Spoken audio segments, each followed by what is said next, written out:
But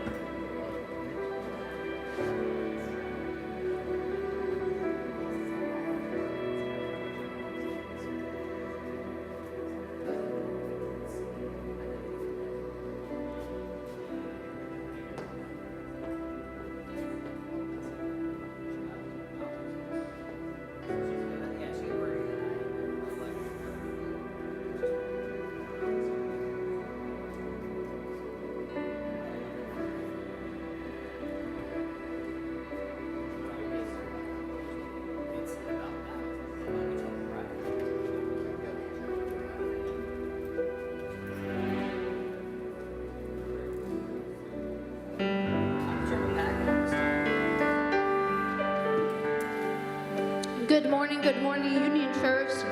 We're so happy to see you. Will you stand with us today and worship the Lord?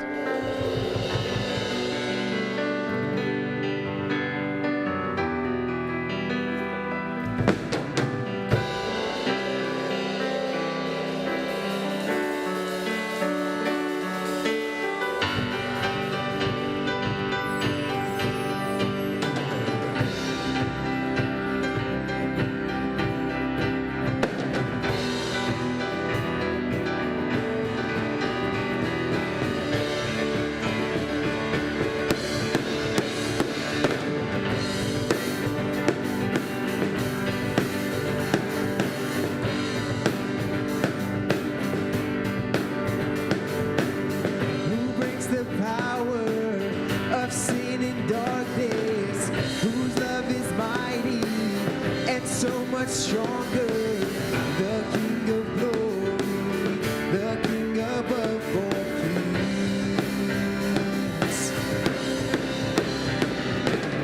who shakes the whole earth with holy thunder, who leaves us breathless in awe and wonder, the King of glory, the King above all kings.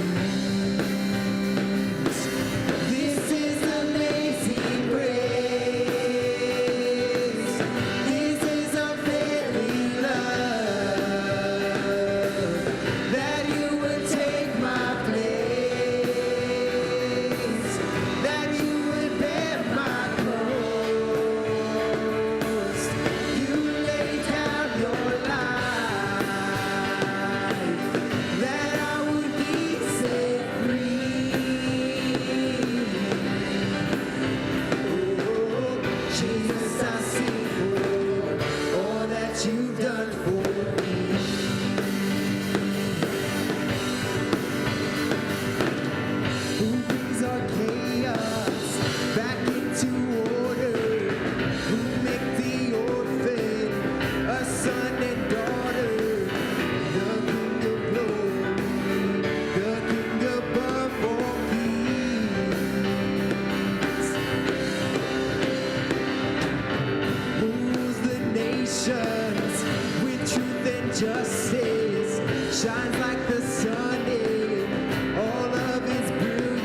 worship you.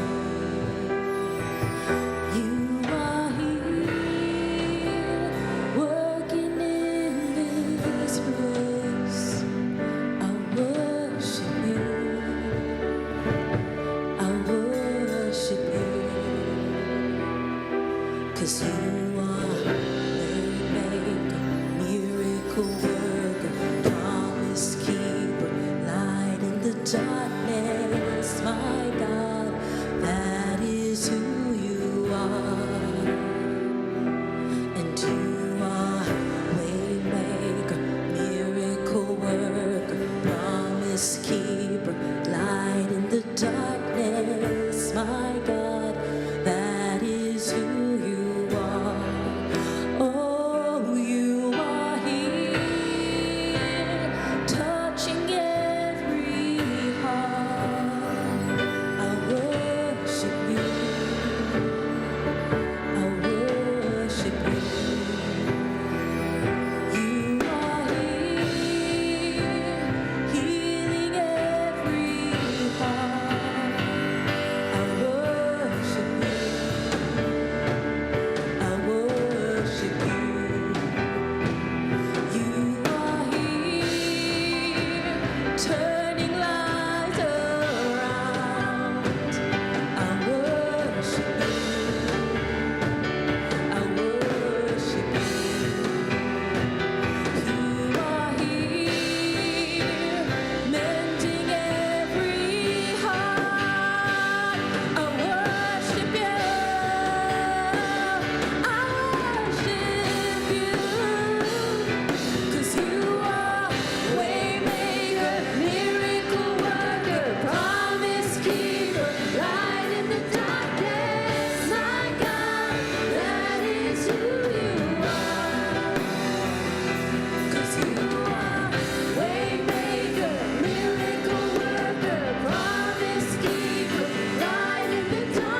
Good morning. Okay, here we are.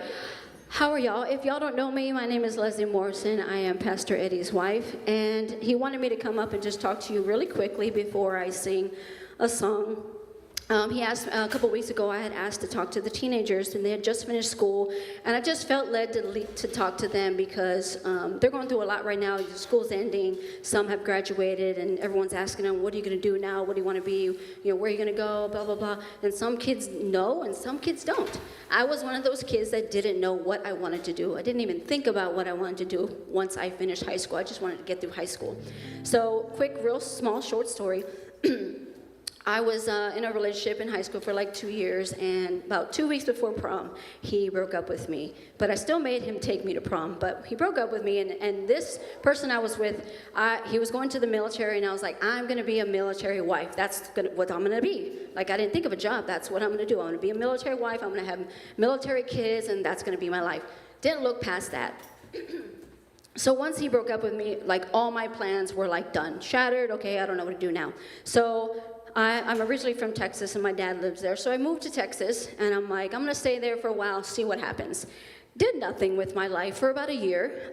Did things that I probably shouldn't have been doing, but finally was like, you know what? I need to get my life back together. And God has always been a part of my life since the moment I was in my mother's womb. She prayed me into her womb. And so I've always known God in my life. And so I knew that I was kind of walking away from him for a little bit. So I knew the only person to get me back was my mom. So I called her up. I said, Mom, I need to get back to Florida. She's like, all right, well, how much you got? I said, well, my last paycheck is $100. She's like, all right, I got a Greyhound bus. It takes 3 days from the bottom of Texas all the way to the middle of Florida. It's going to take you 3 days to get there. You can do it with the $100. That's how much it'll be. I didn't have any money to eat with. My dad gave me $20, and that lasted me 3 days on a Greyhound bus at 18 years old. And so I made it here, got here. I said, Mom, what do? I don't know what to do with my life. She's like, well, what do you want to, is there anything you want to do? She's like, well, I like sign language. Why don't we do that? So we looked, and I said, I could teach kids how to, sign language, And she's like, okay. So we looked into speech pathologist, I think it was called. She said, it's going to take 4 years of schooling. I was like, nope, don't want to do that. I don't like school. High school was hard enough. What else? What can I do? And she said, she's a hairdresser. And she said, well, how about you go to cosmetology school? I said, no, I don't like people. No, I don't want to do that. That's your thing. Yeah, I worked in your shop, but I don't know anything about hair. I don't want to know anything about hair. No, I don't want to do that. And she's like, it's only a year, and at least you'll have a good, decent job while you're going to college trying to figure out what you want to do. I'm like, fine, whatever. Had the worst attitude in the world about it. Started school. After two weeks, just book work, which I hated. After that, they put scissors in your hands and start showing you how to cut hair. As soon as they did that, something sparked. And the gift that God had given me was introduced. And now, from that moment at 18 years old, I've now been doing hair 25 years. I've had multiple salons. Now I have two solid ones, and been doing this for a long time. And you don't know where God's plans are for you. And that's what I was telling the kids, that it's okay to not know. But you at least, God's always going to bring you back to that plan. Even though you have these plans, he's going to bring you right back into where he wants you to be. So that's kind of my little small snippet story. And the song that I pick is really just focused on that specific thing of all the things I've been through. I do try to rely on God. When I was younger, it's harder. You're trying to figure it out. So this song really represents my life, and I hope you guys are blessed by it.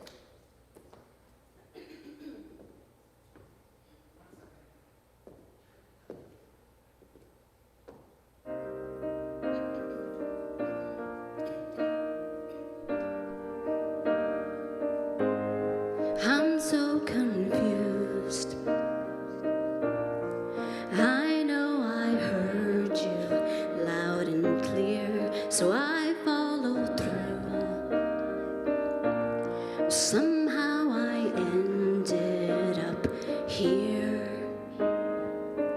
I don't want to think I may never understand that my broken heart wasn't part of your plan. When I try to pray, all I got is hurt and these 4 words.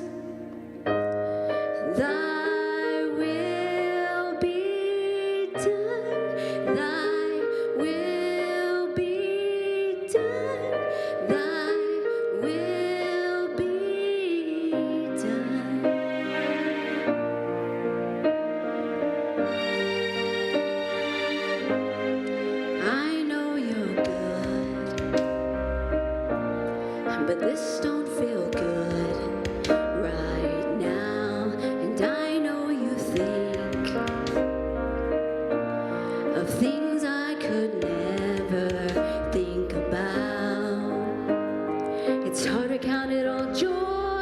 distracted by the noise, just trying to make sense of all your promises. Sometimes I gotta stop, remember that you're God and I am not so.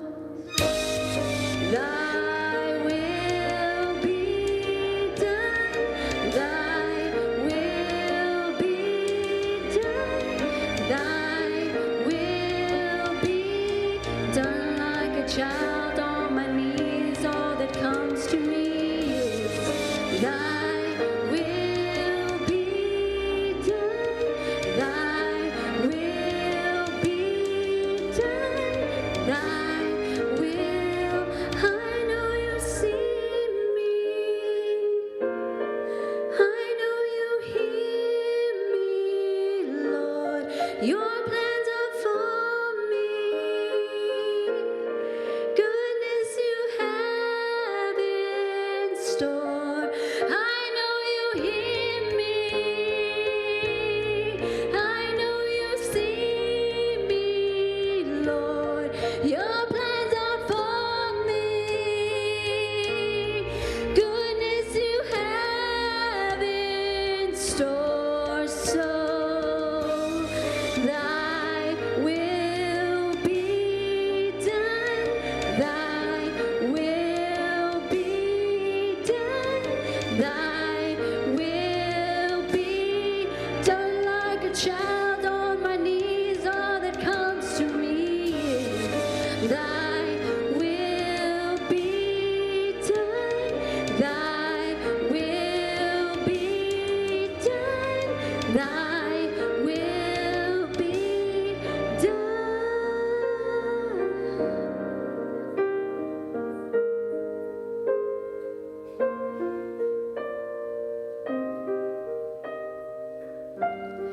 I know you see me, I know you hear me, Lord. Thank you. And God did end up giving me an amazing husband. Well, I'm glad she didn't marry a military guy.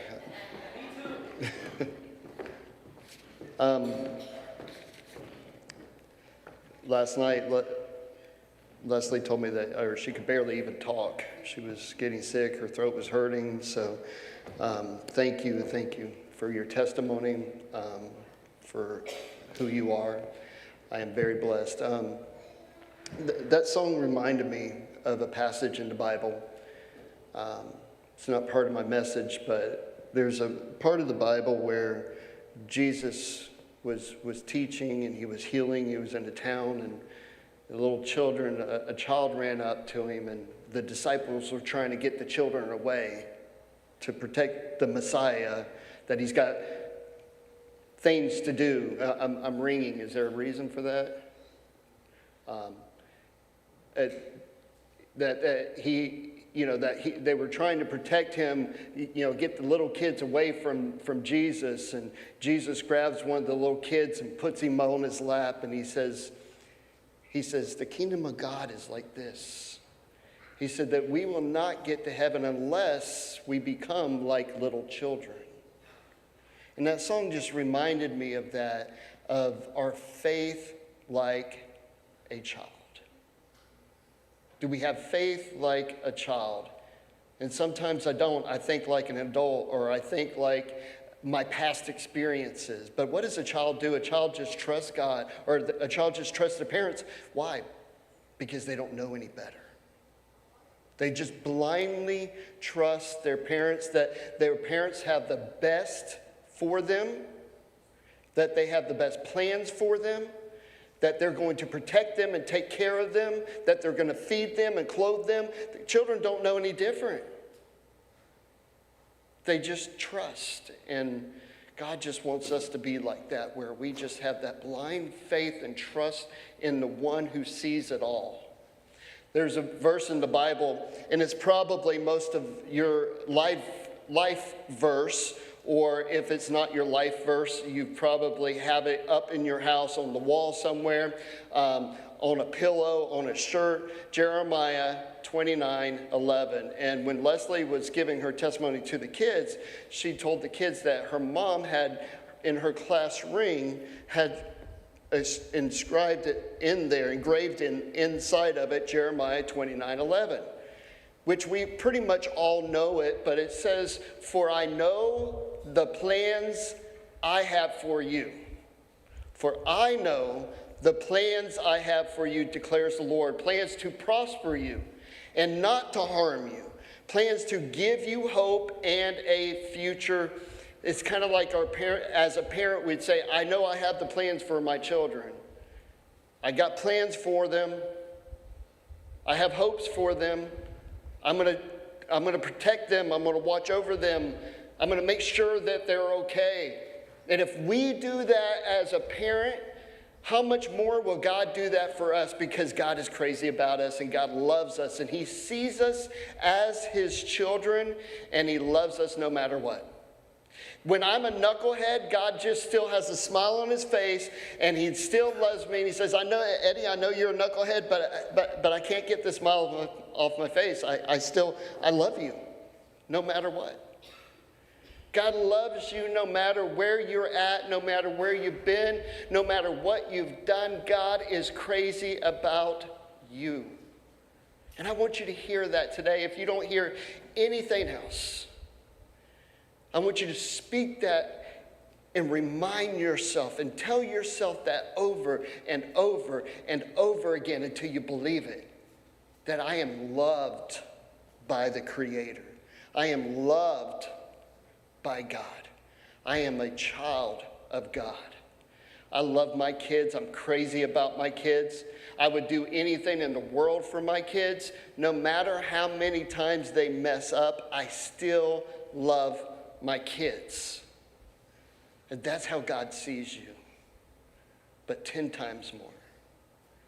So God says, "For I know the plans I have for you, declares the Lord, plans to prosper you and not to harm you, plans to give you hope and a future." If you could imagine your life, our lives, your life is a book.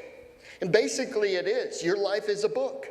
Your life is a series of chapters in your life, series of seasons in your life, right? Your book, every single day, when you wake up in the morning, from the time you wake up to the time you go to sleep, your book is being written. Everything you do, everything you say, every season of life that you're in your book. And some of us, yes, some of us are at the very beginning of our book. And they still have the privilege of having that childlike faith. And then some of us are a little bit more seasoned in our books, and we have a little bit more chapters in our books. But God says, throughout your story in your life, I have plans for you. And that's one thing I want you to see. He doesn't say, I have a plan for you. I don't have just one plan. Your plan is to be here at this day, at this time, and to do this one particular thing. And then after that, as long as you do that, you're done. You can do whatever you want to with the rest of the chapters of your life, right? Absolutely no. God says, I have plans for you. Some plans are in this season. Some plans are going to be in this season. Some plans I have for you, you have to be even more seasoned before I give you or allow you to have this plan. Because God's plans, His timing is absolutely perfect. God's timing is perfect. Because He doesn't operate in time like we know it. God operates in eternity. And eternity time is completely different from us. And His timing is allowing us to be more seasoned in our life. Sometimes, have you ever laid there and stared at the wall and just wondered where God was? Wondered if God is ever going to show up? Wondered if God even hears your prayers? Maybe you even wonder if God even cares. It's what we call those secret battles of the mind that we are constantly thinking and going through in our minds. And we deal with it every day, every moment. We're thinking of it. It's on our minds. It's in our hearts. We say that we're okay and that we're fine and I'm handling, but it's those secret battles, and we wonder if anybody even sees. God sees. We wonder if anybody even would listen to us even if we said it. God will listen to us. We wonder if anybody cares. God cares. Because he has plans. And his plans are good plans. And when I say that, some of you, maybe you're more seasoned in your life and you're towards the back end of the story that you've been writing, and you've had the experience to see that, yes, God's plans are good, even though sometimes they don't feel like they're good. But there's someone in here tonight, there's some people in here tonight, or today, this morning, I'm sorry. Or maybe you're watching from home. And when I say that God has plans for you, and they're good plans, you don't know if that's true. You want to believe that it's true.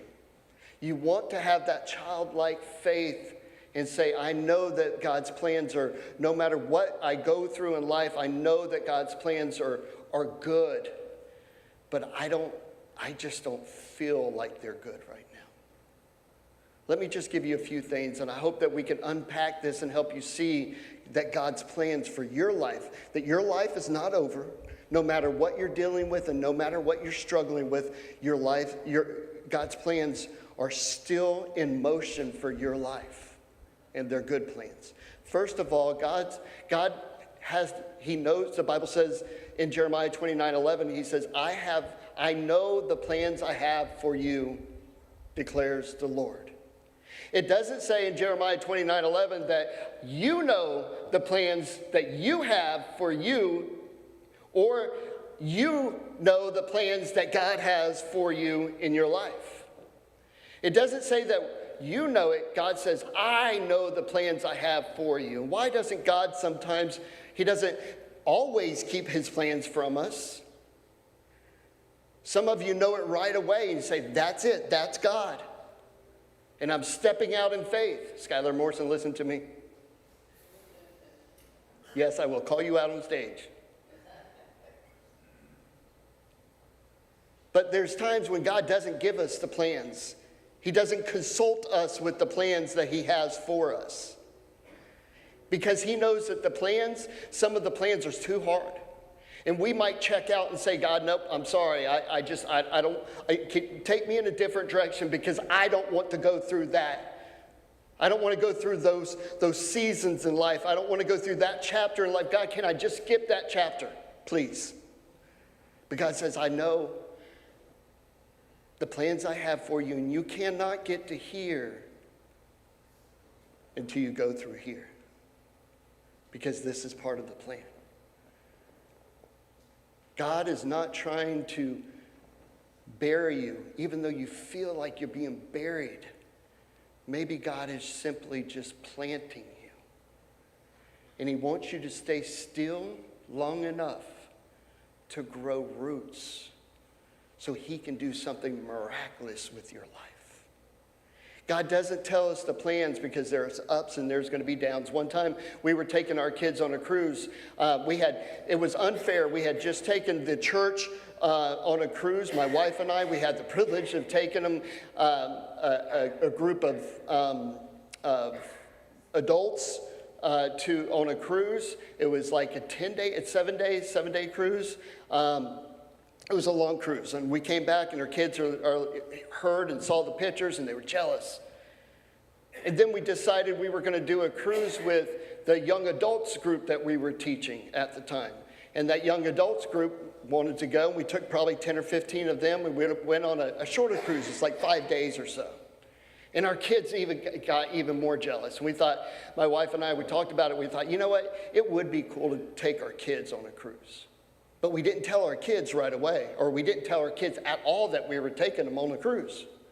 Why didn't we want to tell them? Because we didn't want to hear about it. We didn't want to hear about, well, when are we going? What time are we going? How long is it going to be? We had things that we still had to work out in taking them to a cruise. We had sacrifices that had to be made with finances before we took them on the cruise. Plus, we wanted our kids, we wanted to see the expression on their face when we pulled up to the port and they saw the big boats. Skylar must have been only like 5 years old, or maybe a little bit older, I don't know. He was small. But we didn't tell the kids because we wanted to see that smile, that their expression, their excitement that they had. God knows that there's going to be sacrifices that you have to make. God's not worried about hearing it because he wants to hear from us. That's only a human thing. But he has plans for your life, even when things are hard. He doesn't tell us the plans. He just asks us to trust him like a child. Have that childlike faith. The second thing that I want us to see is that God's plans, God has plans for us. God has good plans for us. And God's plans are still good even when things are not good. God's plans are still good even when things are not good. And I know that I can stand up here and I can say things and I can preach, but I don't understand. You would say, Pastor Eddie, you don't understand what I'm going through. You have no idea what I'm going through and what I'm struggling with right now in my life. If you knew, you would not say that God's plans are good. They're good even when things are not good. The Bible tells us in Jeremiah 29, verse 10 and 12. 11 is stuck in the middle of it. But 10 and 12 explains to us, it tells us that the period of time when God gave this promise to the Israelites, when he promised them that I have plans for you, plans to prosper you, plans for good, to bring you hope. Things were not good at that time or during that time. They were under siege. They had been captive. They had been taken to Babylon. And Shadrach, Meshach, and Abednego, they would say, God is still good and God's plans are still good, even though my circumstances are not good. But God says to Shadrach, Meshach, and Abednego, I have plans for you. Even though you're in a different land right now, and even though you're basically a slave, I have plans for you. He says to Daniel, and Daniel in the lion, when he's in the lion's den, Daniel could look up at God and say, okay, God, this was your plan all along? You wanted me to trust in you, but yet they just threw me into a pit? And Daniel would say, yes, God's plans are still good, even though I'm going through this right now. God told Israel, he said, in 70 years, we're asking God to take care of it right now. We live in a world where we want it right now. We live in a world where it's a microwave world where we want it and we want to move on or get through it as fast as we can. But maybe God doesn't want you to get through it as fast as you can. Maybe God has you planted there for a reason, and he wants to take you through this chapter in your life. Because he knows that, yes, he's taken you to a place, but not just taking you to a place, maybe he's trying to teach you how to stay in that place when you get there. Because if God were to have told me some of the things that I had to go through to get to the place where I'm at now, if God would have told me that I had to go through 15 different heartaches and breakups before I met my wife, I might have said, God, can you just please hurry it along? Or maybe I would have just trusted more. I could look back now at my life and say, I wish, because we have the privilege of looking back at our lives, I wish I would have trusted more. I wish I wouldn't have tried to make things happen on my own. I wish I would have understood that God was not just preparing me, but he was preparing my wife. And sometimes when it doesn't come right away, he's either still preparing you or preparing your wife. The Bible has 63,779 cross-references in it. Talking about promises from like a verse in Psalms all the way to a verse in Revelation. Different cross-references, 63,779 cross-references in the Bible, with 66 books written by 40 different authors in 3 different languages over 3 different continents. The Bible, the Word of God, is so amazing, and with 63 different cross-references, all lead back to one thing: God, and love people. But God has all these different cross-references in your life. He's still working things out from here, and something you experience back here is going to be brought up later. You're going to understand something here because you went through something back here in your life. And in those hard times, to know that God's plans for you are good, even when things are not good, he will use your pain. What you have been through in your life, the hard things that you've gone through in life. God didn't cause it. Please hear this and understand this. If you don't hear anything else from God's plans for your life is good, hear this. God does not cause anything negative in your life.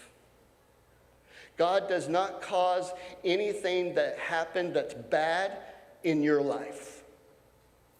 The Bible says that in Romans that all things work out to the glory of God. It doesn't say that all things are good by God. Meaning that God caused something to happen in your life. Romans tells us that all things work out. That meaning that God can use your pain. God can use your pain and what you have experienced in your life. He can use that so that one day you'll be able to help somebody else, because it's a cross-reference back from where you experienced it. When you have that hurt and that pain in your life, you're going to be able to help somebody else that's going through the exact same thing that you're going through.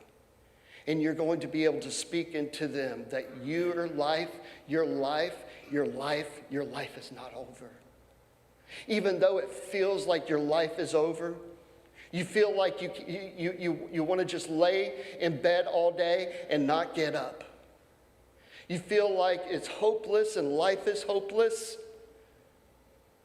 God's going to use that pain because he never wastes a pain. He will never waste a hurt, because your hurt is somebody else's victory, because you'll be able to help somebody walk through that stage, to walk through that time, that chapter in your life. And everything in you wants to just holler out and say, but God, why? God's a big boy. It's okay to be mad at him, because when we're mad at him, it still means that we believe in him. You can't be mad at something that you don't believe in. And God says, I will walk through this with you. God's plan is still good even in the times where you feel like nothing is happening and nothing is moving. God is planting you, and he wants you to grow deeper. This is the last thing I'm going to tell you this morning. I'm used to preaching on Wednesday nights. I'm sorry. About a few months ago, I went to Miss Tracy and I told her I have an idea and I want to take the youth group. Ever since we got out of the rock around COVID time, so it's been a long time. I didn't even realize it's been that long. But around COVID, when we came back to church and started meeting again, we had a few weeks. I think we had 3 weeks left to meet in the rock. And then they sold the rock to Hands for Homeless. And ever since then, the youth ministry, this is their rock. This is their youth house. And they don't have a game room. They don't have a place to call their own. They don't have a place to hang out. They get the picnic tables over here, and they have to sit out there with Steve to get a drink. And so I came to Tracy a few months ago, and I said, Tracy, I've got an idea. I want to turn my office into a little game room for the youth group. I know it's not much. It's not very big. Not too many teenagers will be able to fit in there like they did back in the rock. I said, but we could build an area where they will all kind of want to hopefully hang out. And we've got Xboxes in there. We've got TVs where they can watch a movie.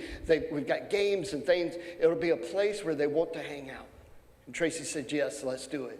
Tracy moved her office. I moved out of my office. We turned it into a youth room. And I moved into Tracy's old office. And when I was moving my stuff into my office and I was going through all these boxes of junk that I didn't even need or didn't even know I still had, I came across a letter. And I sat down and I read it. And I remembered back at this time of my life, of this chapter in my life. Man, it must have been almost 20 years ago now that this happened. I was teaching a young adults class. We had probably about 10 people or so in this young adults class, and this young lady that came to our young adults class, she had been coming for a while, maybe a year or so. And this young lady, she brings her boyfriend. She said, she told us this is so-and-so. And we just started talking a couple weeks ago. He's the sweetest guy. She would talk about how he would send her flowers, and he was just this most amazing man you'll ever meet, and he loves God. I was like, man, that's awesome. Where can I find me one of those, you know? I'm kidding. And so this person came every single week to our adult Bible study with his girlfriend. And after a few months, this person pulled me to the side and he said, Pastor Eddie, would you ever consider leaving Union? And I said, well, I don't know. I want to be in God's will. And so he offered me a job. You see, this person, his family had just come into, and I don't have time to go through the whole story, so I promise you there's a lot to it. But this family, his last name was Waikiki. They were from Hawaii. And the government, during a certain period of time, had taken a lot of their land and claimed their land from the Hawaiians. And so this man and his family, they were coming into a lot of money. In fact, one Wednesday, I was there when he got the phone call, and his family had just won this huge amount of land. And it was the start of them getting their land back. And now, they didn't own the resorts that were on the land or the pineapple farms that were on the land, but they owned the land, and they had the resorts had to pay them. Y'all understand where I'm going with this? The man had money. He had a lot of money. But he came to me, he said, Pastor Eddie, we're coming into all this money, and we're a group of people that never had a lot of money in our lives. He said, so we're forming a board of directors, and we would like to have one pastor or one person as the spiritual leader, as the spiritual advisor on the board of directors to kind of guide us and direct us for where we should donate the money and how we should spend the money, and to kind of keep us grounded. And I'm thinking, man, I would be a perfect person for that. And at first I was thinking that he wanted me to do that from here. And he offered me a job. He brought me a contract. And the contract says that my yearly wage would be starting out at $350,000 a year with a 3% interest every year, which includes a home in which, property in Hawaii is probably not very cheap, and a personal vehicle paid in advance. All travel, all lodging will be paid by the company. It didn't take me long to find God's will in this. I'm telling you the truth. It didn't take me long. I sat down, I prayed, and God said, yes, go. At least I thought that was God's will, saying, yes, go. I don't know how much time I actually prayed about it. But an opportunity like this can only be by who? God, right? Because opportunities like this do not come around very often. So I contacted my whole family. I told them that I was going to be leaving. In fact, I took them all to dinner, paid for my entire family. I mean, I have no idea how much it was, but I didn't have the money for it. But I paid my entire family for dinner. I told them that I was leaving, that I would come back and I would visit, or that they could come and visit me in Hawaii with my new house and my brand new truck. I had went to Pastor Bill about a month before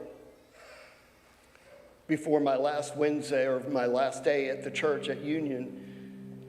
I went to Pastor Bill and I told Pastor Bill, I said, I have this opportunity and I really feel like this is God's will for me to take this job. Not only will I be the board of, the spiritual advisor for the board of directors, but I was going to be in charge of where the money was going to, where we were going to bless people, and foundations that we were going to start, and feeding the homeless or helping families. I was so excited about it. And I told Pastor Bill, I told him that I'm turning in my resignation, and I told him that when the last Wednesday would be.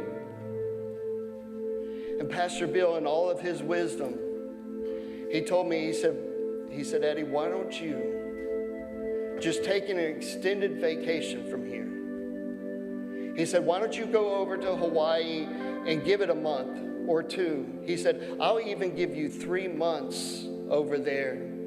And at the end of the 3 months, if you feel like that's not God or that's not the job for you, your job will still be here at Union as the youth pastor. And I said, thank you, Pastor, but I'm pretty sure I'm not going to want to come back. But who does that, right? Who would give you that much time to figure things out? So one Wednesday night, or the last Wednesday night in youth group, I don't even think you knew about this. My last Wednesday, I was going to say my goodbyes to the youth group. Dwayne was going to step into my position. Had it all worked out. My last night with the youth group as the youth pastor at Union was on a Wednesday. That Thursday night I was flying out to just go up there for a while to get things settled. Then I was going to come back and then officially move in a few weeks. I was told that when I got there that Friday, the money, we would sit down and open up an account and all the money would be deposited.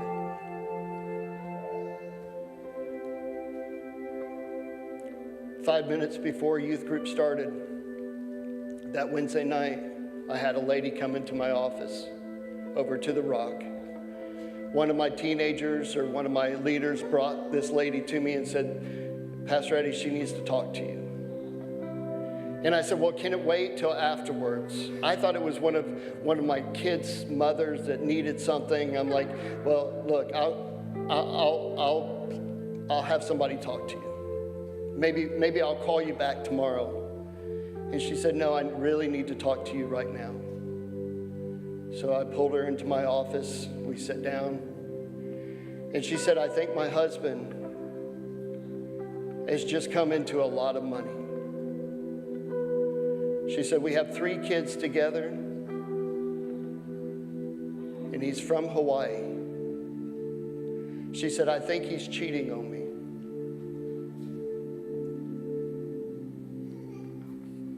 My heart sunk. This man had been living a double life, dating somebody else, talking about God, telling me that he needs a spiritual advisor to kind of help him navigate.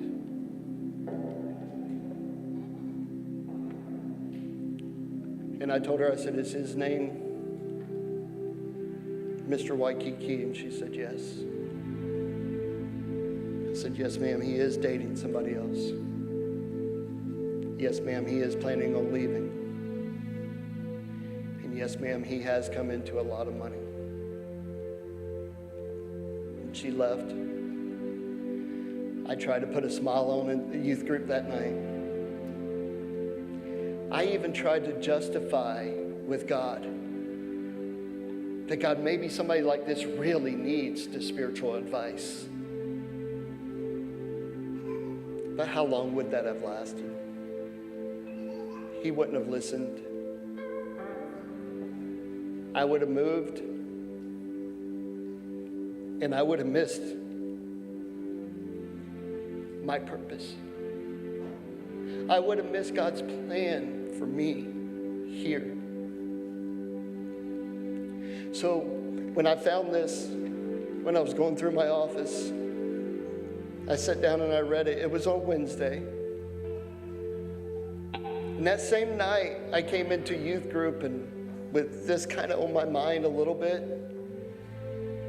And I gave a message. I have no idea what message it was. But my son Skylar he's been like this little evangelist that he doesn't even know. And he's probably doing it. He's brought all of his friends, like 10 different kids in the last month. And I felt then called to give an invitation at the end of my message on that Wednesday. I don't do it all the time because I don't want it to become routine. But I felt called to give an invitation, an opportunity for the kids to accept Christ.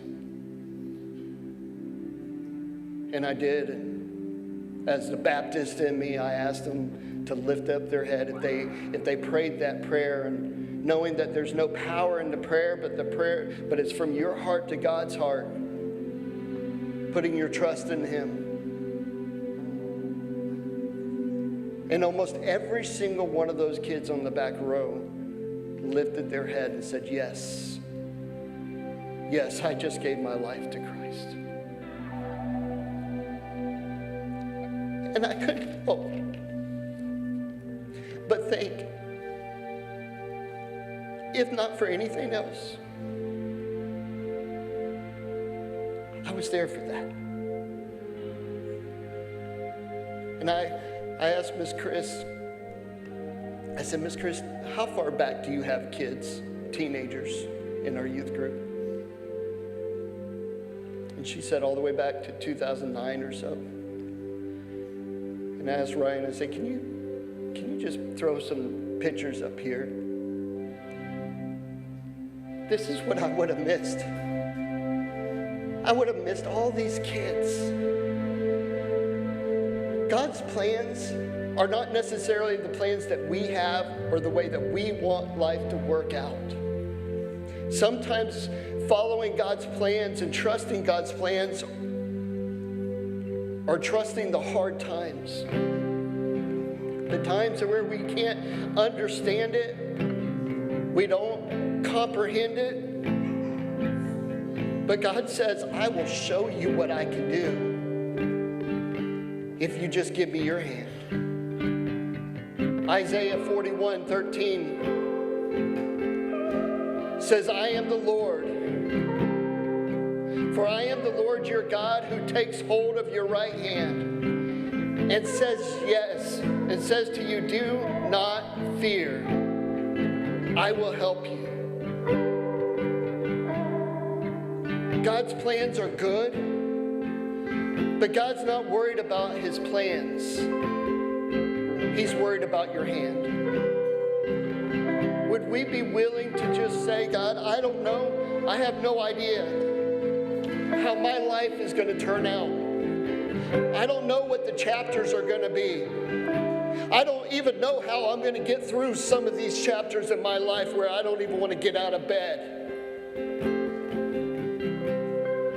But I'm going to give it to you. I'm going to trust that my life is yours. So God, today, I'm giving you my hand. And all I ask you to do is guide me. One step at a time. You say, I can't see it. It's okay. All you have to do is trust in the one who can see it all. Proverbs 3:5-6 says, trust in the Lord with all your heart. Lean not on what we already understand, and he will direct our paths.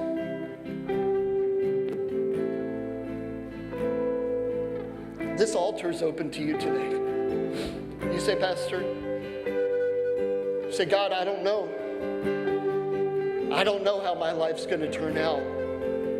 I don't know if I'm going to still be able to get out of bed tomorrow, but I'm going to give him my hand. Pastor, I don't know if I'm able to make a difference. I don't know if I've done things right in my life. I don't know if I've messed up things. I promise you, God already knew.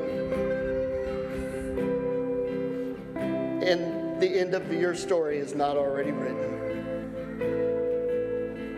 Would you trust God with the rest of it? Let's stand, let's worship. This altar is open to you. If you want to come down and say, God, this is me giving you my hand and I'm going to trust you. If you want somebody to pray with you, I'm here to pray with you. If you want to give your life to Christ, I'm here to help you lead. There's other people that can help you lead. God is crazy about you, and he's crazy about your story. He loves you, and he cares about what you care about. Let's sing.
sings that last bit one more time, before you leave, would you sing that with them, but put your name in there? How he loves us. Put your name in there. That God is crazy about you. And I know some of your stories, and it breaks my heart. But I want to tell you that God loves you. He still has plans for you. Put your name in that one more last time.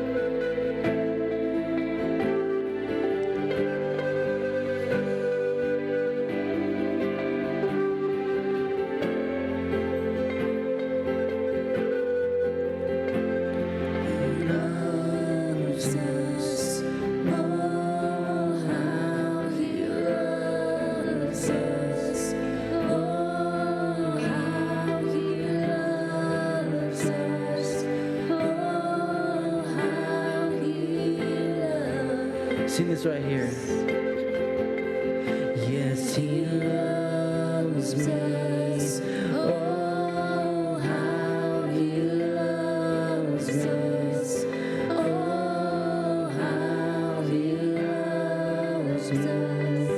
Oh, how he loves.